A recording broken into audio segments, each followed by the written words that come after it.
In today's video, we're going to cover the 5 most common malfunctions that happen to you at the range with a handgun, with a semi-automatic pistol.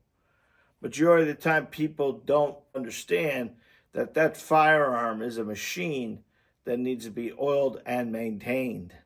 And it's very important if you're having malfunctions, the very first thing we want to look at is the gun dry or is the gun have some oil on it? It doesn't need to be wet oil, but it's got to be lubricated enough, because remember, a firearm is a tool, has a lot of springs and slides and things like that. So that's what I would look at if I'm having any malfunctions to begin with. But today I'm going to show you 5 of the popular malfunctions that happen on a regular basis for new students and seasoned students. We're going to set it up. It's hard to actually have a malfunction most of the time. Most of the malfunctions happen because of user, not because of weapon. But we'll talk about, there are some weapon ones as well. So today I have a Glock 19. I have a few dummy rounds here, and the dummy rounds themselves helps us demonstrate these things. When we have a malfunction at the range, it's a learning curve for most students, and most new students normally have slide lock not locking back, or a misfeed of some kind, or a double feed. And firearms are acceptive to limp wristing. If you're not driving the weapon and controlling the weapon, that becomes one of the problems. So when we're shooting a pistol and the gun's doing this, well, guess what? This slide's meant to go this way, up and down, right? It's not meant to go vertical. And the problem with that is when that slide comes back, it's fighting gravity as well.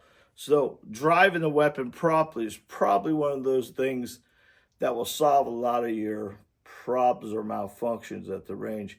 How you can solve that by making sure you've got a good grip and it's not allowed to flip up. You got a lot of muzzle flip, solve the muzzle flip, you solve the jamming problems on a weapon. Everyone says, well, semi-automatics pistols jam. Well, they don't jam, people jam. People jam the gun. The gun will run itself. You put it in a vise, pull the trigger, it's going to hit. Every round's going to go. These guns are more accurate than will ever be, but we cause most of our inaction. Let's start with number 1. Number 1 is a failure to feed. And this is very common for someone to take the magazine or take the weapon and pull back the slide as slow as they can, and then let it go in as slow as they can. And I get it. What people are doing is a word about pinching themselves, so they go slow. How you rack a slide is you rack it like you mean it. You rack it. And the more you do that, less likely you're going to get a failure to feed. Now, the failure to feed is hard to demonstrate, but let's see what I can do here. What tends to happen is when you put the magazine here, and most of the time failure to feeds are with new firearms, because this magazine itself is kind of stiff. So at that point in time, when it's stiff like that, and you're trying to put rounds in it, you may not get the round all the way in. Do you see that right there? If that goes in the weapon, it's going to have a little problem feeding into the weapon. So let's see if I can demonstrate it.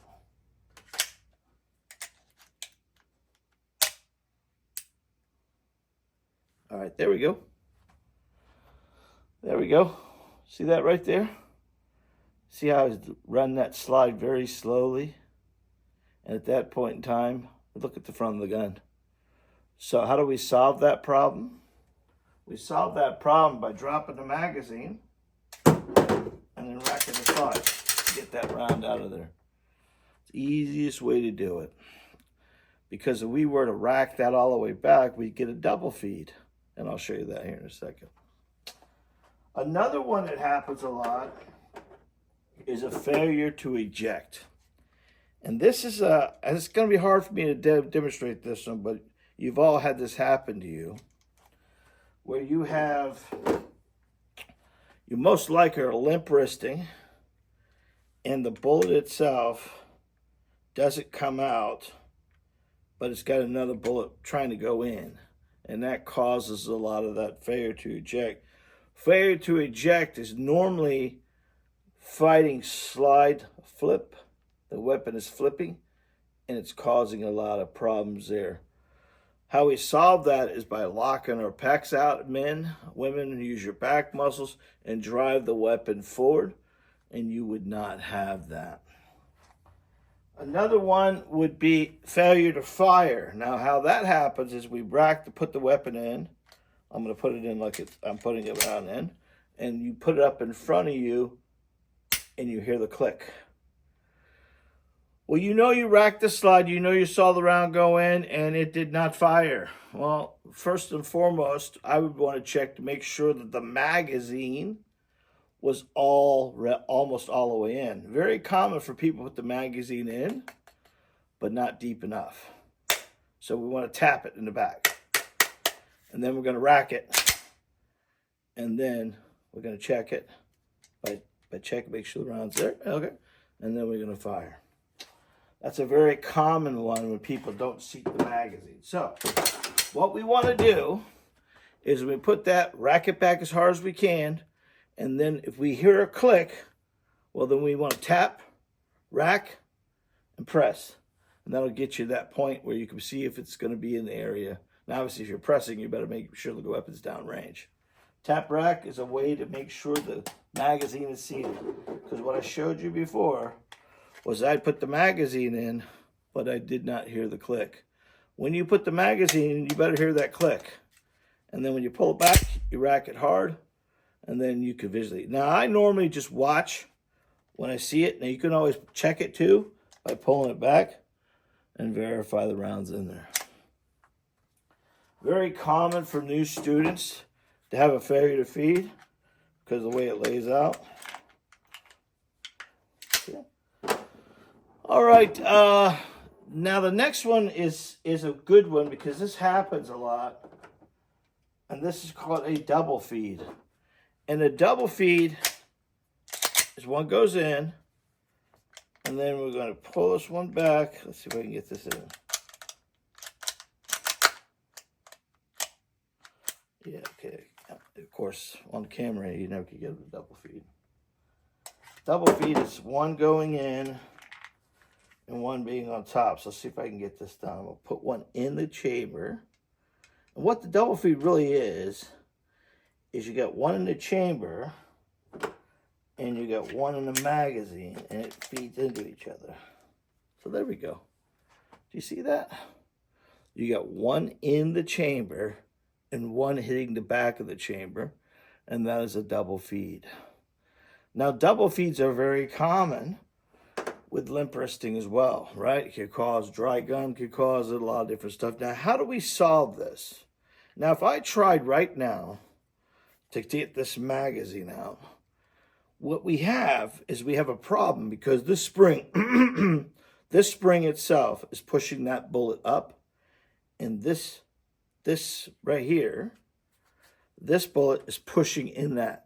So we have a sort of a jammy situation there.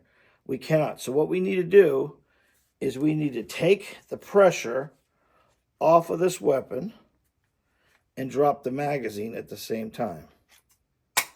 Now I push that button with it, and then that's out now. There we go. Bring it forward and rack it to get it out of there. Double feeds are very common, but if you do not take pressure off the back of the slide, you're not going to get that magazine out. If you take pressure off the back of the slide, that magazine will just fall out. And when it falls out, it'll allow the pressure of the bullets that's inside the barrel to release, and you'll be back in the game, if that makes sense. Why are double feeds common? It normally happens with a dry gun. It can happen with limp wristing. You could have a magazine problem. There are times magazine problems are. What I always recommend for people is if you're commonly getting a jam somewhere along the line, magazines are made thousands at a time. There can't be problems with them. I always mark my magazines 1 and 2. 1, 2, 3, 4. And then I can see if, well, that one there doesn't lock back on his last shot, or whatever the deal is. And at that point in time, you can start identifying. And magazines are cheap, especially in a defensive situation. You want to trust your equipment 100%. And if you think you're going to have a jam at the range, that's okay. You have a jam in the middle of a gunfight, that's terrible. You don't want to do that. So that's a good one. And the last one is failure to lock back. Now, if you don't know, a semi-automatic pistol, when you shoot your last round, it stays open. Now, what's causing that is this button right here, which is called the slide lock button. And that can be hit down with your thumb. The challenge with that is it can be stopped by your thumb too.